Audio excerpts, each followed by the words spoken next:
2020 has been a year. It came in swinging with a deadly virus disproportionately ripping lives from the planet. It continued its grip on society as Black men and women were murdered in the street while everyone watched, or in their homes, or in their neighborhoods. It set the world ablaze in an all too familiar, repetitive cycle of continued racial divide. It was the year I learned my middle school teacher was racist. My white, loving, wholesome, caring, genuine grandmother of an educator. The one who'd opened my mind to ways of writing and speaking and pouring out of my soul with words that danced across the page. She lit the linguist in me. The book, given to me and signed in her perfect penmanship, still sits on my bookshelf. Remembering her face and her warmth, how could this be? Her faith, her beliefs, her values, how could this be? And then I remembered more. Trauma has a way of doing that. Hide and wait, stealing from you before you ever even knew it was there, leaving festering wounds in your mind, synapses firing, truncated with pain, blacked out of memory as if too difficult to watch in a highlight reel. I remembered how my Black friends and I were so often segregated from my white friends.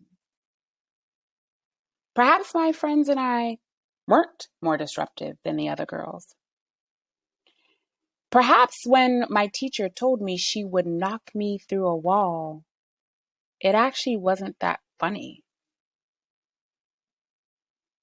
Perhaps when my in-school suspension that I got for talking in study hall, and I was teamed up with the janitor to clean the school while everyone else went to class, was to teach me a different kind of lesson. Quite recently, a post written by my middle school teacher showed me she was racist. And neither one of us knew. I tell you that story because your world is not the world. And just because you don't see racism or oppression doesn't mean it's not there. And just because it's wrapped up in a comfortable, safe, unassuming packaging doesn't make it acceptable. Fuel your ignorance with facts and stories from people who have other lived experiences. Because until you do, you just might be a racist. Great!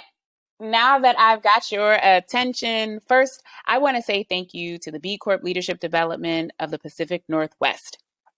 The work you've done to bring everyone together in this way is just really, really incredible. When there are a lot of conversations happening, so often the one surrounding equity, diversity, and inclusion gets thrown to the wayside. However, in light of the current racial and political climate here in the U.S., justice is rising front and center as the catalytic focus for real systemic change. It's an opportunity to recalibrate our current systems, reimagine our business models around equity, and rebuild a more inclusive economy. And it's an honor to be a part of this conversation in this moment in history. Until the story of the hunt is told by the lion, the tale of the hunt will always glorify the hunter. Let's start considering the story from another perspective.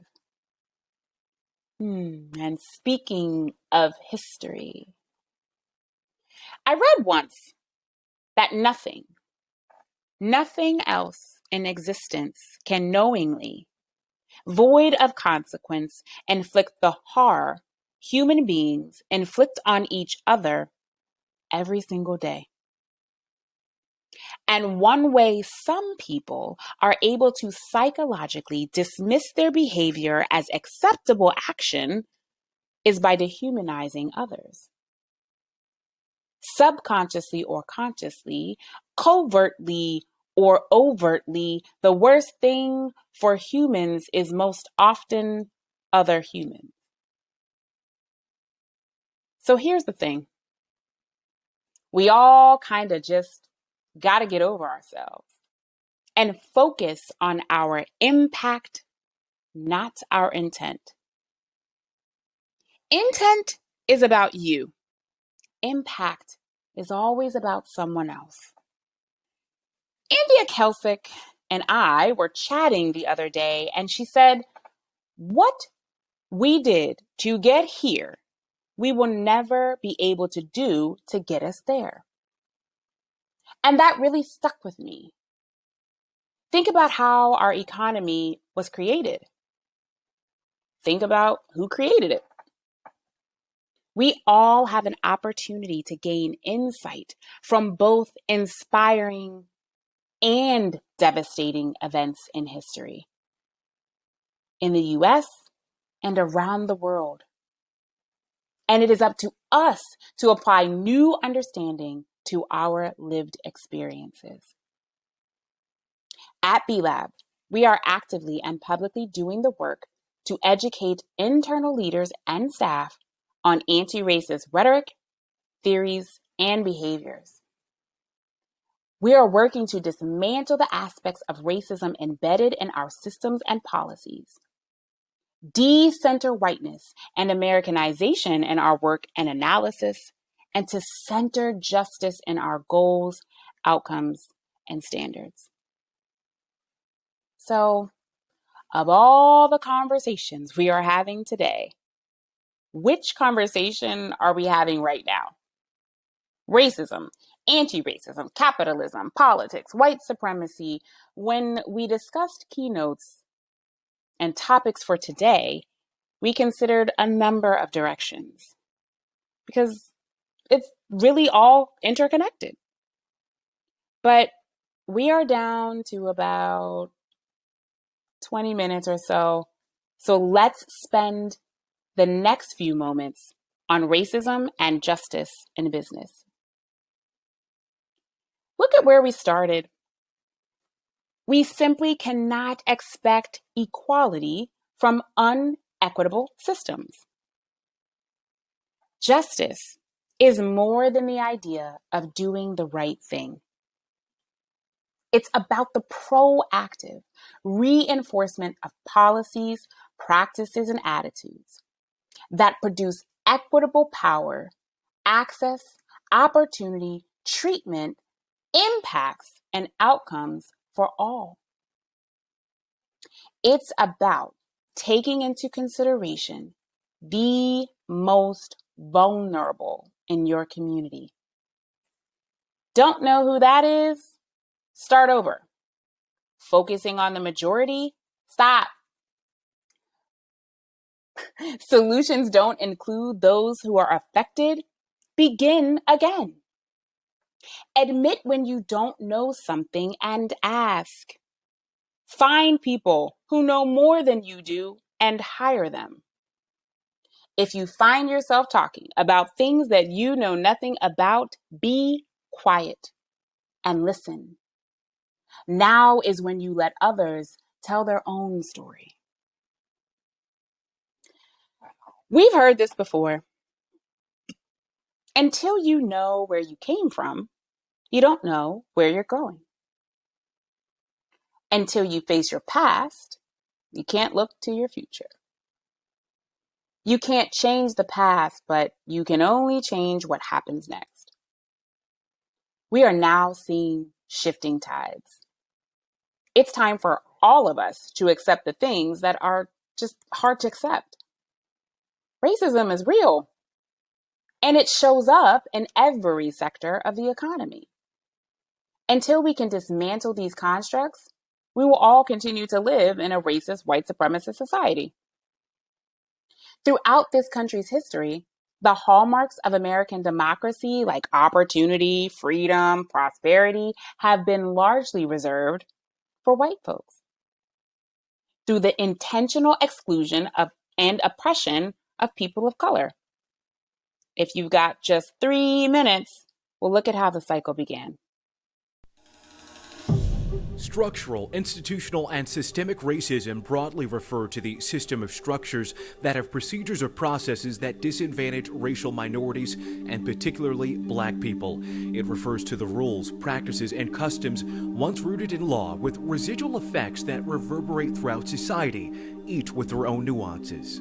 A good example of systemic racism is redlining, a system once used by banks and the real estate industry that literally outlined the neighborhoods where people of color lived in red ink.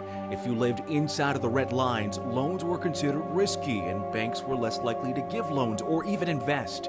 The practice was banned in 1968, but the impacts live on, preventing black families from amassing wealth at the same rate as their white neighbors on the other side of that red line. Need proof? According to the Federal Reserve, the net worth of a typical white family is $171,000. That's 10 times greater than that of a black family. Homes in black neighborhoods are generally and historically worth less than white homes because the developers and businesses that make a neighborhood, are less likely to be there. That means the tax base is lower too, which has a trickle-down effect. Less tax dollars for schools means fewer kindergarten classes, fewer qualified teachers, fewer AP classes. That leads to lower graduation rates from high school and even fewer graduates from college. This is in part caused by the school-to-prison pipeline that disproportionately impacts people of color. Institutional racism is more narrowly defined as the overt and covert forces blocking people of color from accessing the same opportunities as white people. Many of these children may benefit from additional educational and counseling services. Instead of getting the help they need, they're isolated, punished, or incarcerated. Once you have a criminal record, it invades all aspects of your life. Getting everything from a job to an apartment becomes that more difficult. Many people believe their communities are over-policed, presumed to be overly dangerous, but consider this. Black and brown people account for 30% of the U.S. population, but account for 43% of people killed by police and more than half of the incarcerated population. Institutional racism goes beyond just serving time. Something as simple as hair can be used to discriminate. Rules at school and the workplace that don't allow for dreadlocks, cornrows, and braids, they discriminate and don't take into consideration hair texture and singles out people based on their physical traits, creating rules where rules aren't needed, rules that control people of color. So, who gets to make all of these rules in society? Since America was colonized, it's been white people who've made these rules. First with slavery, then Jim Crow laws, and separate but equal rules, and even creating limits on who can immigrate into the country. The term given to define that power, white privilege. It refers to whites' historical and contemporary advantages in access to quality education, decent jobs, a livable wage, home ownership, retirement benefits, and wealth, regardless of socioeconomic status.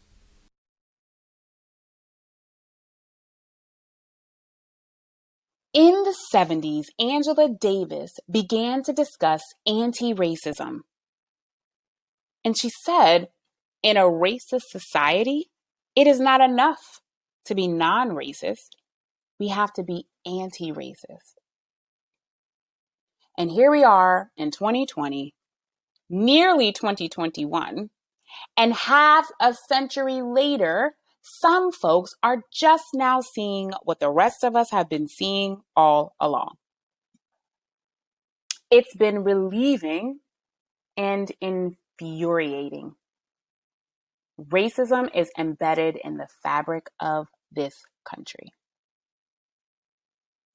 Anti-racism is a paradigm within critical theory utilized to explain and counteract the impact of racism by promoting social justice.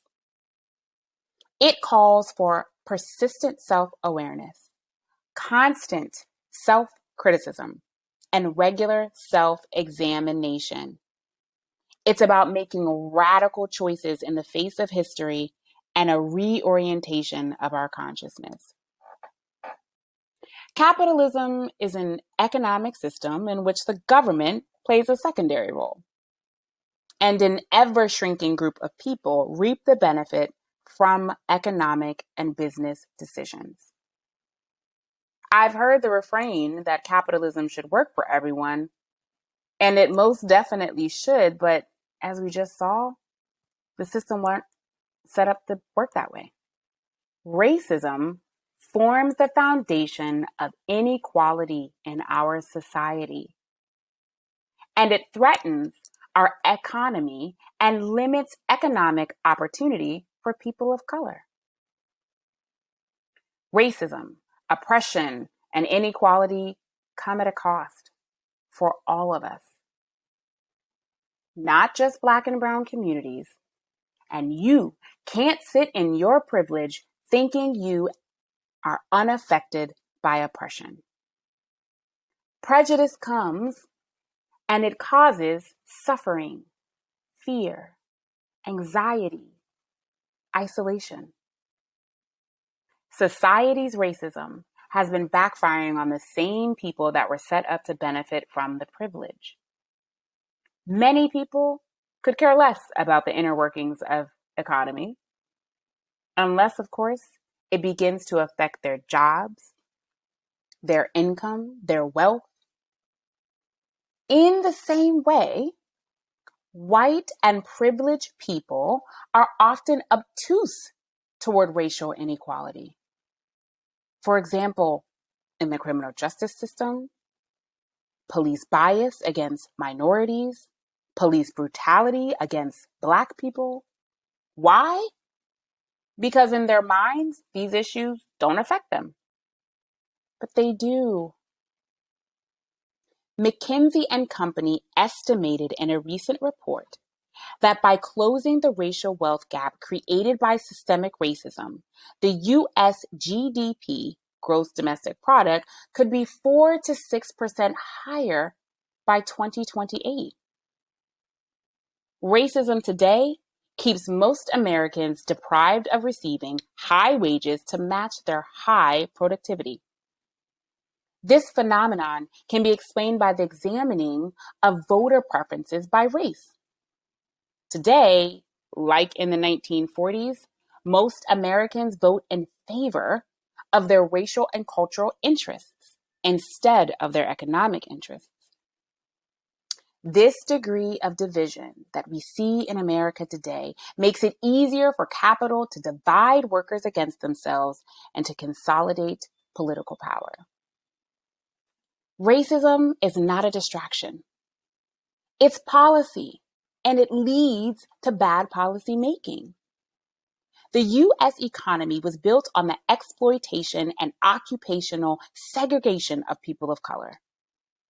While many government policies and institutional practices helped create the system, the legacies of slavery and Jim Crow and the limited funding and scope of anti-discrimination agencies are some of the biggest contributors to the inequality in America today. Together, these policy decisions concentrated workers of color in chronically undervalued occupations, institutionalized racial disparities in wages and benefits, and perpetuated employment discrimination. And as a result, stark and persistent racial disparities exist at almost every other measure of economic well-being. So now what? Now we transform.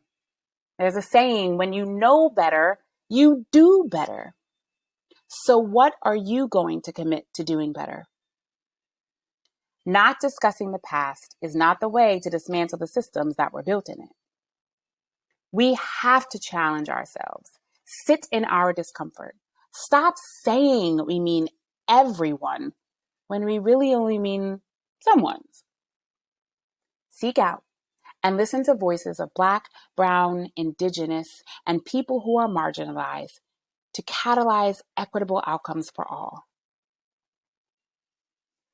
As the late Honorable Justice Ruth Bader Ginsburg said, if you want to be a true professional, you will do something outside of yourself, something to repair tears in your community, something to make life a little better than for someone less fortunate than you. That's what I think a meaningful life is, living not for oneself, but for one's community. Thank you again for listening and the opportunity to share with you today.